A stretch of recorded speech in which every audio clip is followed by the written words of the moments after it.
The Power of Awareness by Neville Goddard. Chapter 23, Case Histories. Number 3. This is the story of a very unexpected result of an interview with a lady who came to consult me. One afternoon, a young grandmother, a businesswoman in New York, came to see me. She brought along her 9-year-old grandson, who was visiting her from his home in Pennsylvania. In response to her questions, I explained the law of assumption, describing in detail the procedure to be followed in attaining an objective. The boy sat quietly, apparently absorbed in a small toy truck, while I explained to the grandmother the method of assuming the state of consciousness that would be hers were her desire already fulfilled. I told her the story of the soldier in camp who each night fell asleep, imagining himself to be in his own bed in his own home. When the boy and his grandmother were leaving, he looked up at me with great excitement and said, "I know what I want, and now I know how to get it." Surprised, I asked him what it was he wanted. He told me he had his heart set on a puppy.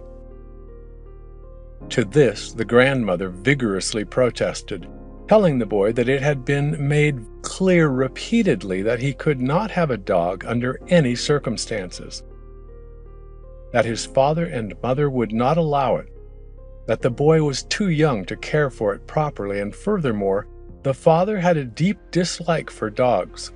He actually hated to have one around. All these were arguments the boy, passionately desirous of having a dog, refused to understand. "Now I know what to do," he said. "Every night, just as I am going off to sleep, I am going to pretend that I have a dog and we are going for a walk." "No," said the grandmother, "that is not what Mr. Neville means. This was not meant for you. You cannot have a dog." Approximately 6 weeks later, the grandmother told me what was to her an astonishing story. The boy's desire to own a dog was so intense that he had absorbed all that I had told his grandmother of how to attain one's desire, and he believed implicitly that at last he knew how to get a dog. Putting this belief into practice, for many nights, the boy imagined a dog was lying beside him in bed. In imagination, he petted the dog, actually feeling its fur. Things like playing with the dog and taking it for a walk filled his mind. Within a few weeks, it happened.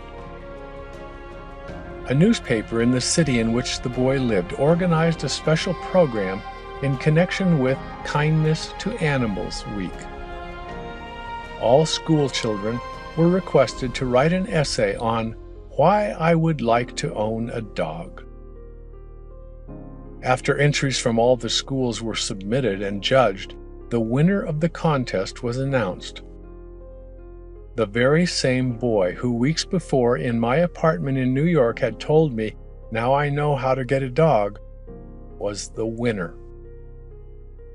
In an elaborate ceremony which was publicized with stories and pictures in the newspaper, the boy was awarded a beautiful collie puppy. In relating this story, the grandmother told me that if the boy had been given the money with which to buy a dog, the parents would have refused to do so and would have used it to buy a bond for the boy or put it in the savings bank for him. Furthermore, if someone had made the boy a gift of a dog, they would have refused it or given it away. But the dramatic manner in which the boy got the dog, the way he won the citywide contest, the stories and pictures in the newspaper, the pride of achievement and joy of the boy himself all combined to bring about a change of heart in the parents. and they found themselves doing that which they never conceived possible. They allowed him to keep the dog. All this the grandmother explained to me, and she concluded by saying that there was one particular kind of dog on which the boy had set his heart. It was a collie.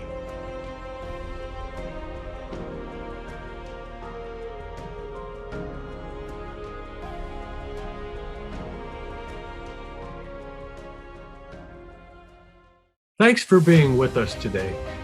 My goal is to give you value with every lesson. If you would like us to notify you every time a new lesson is ready, click subscribe below, then turn on notifications.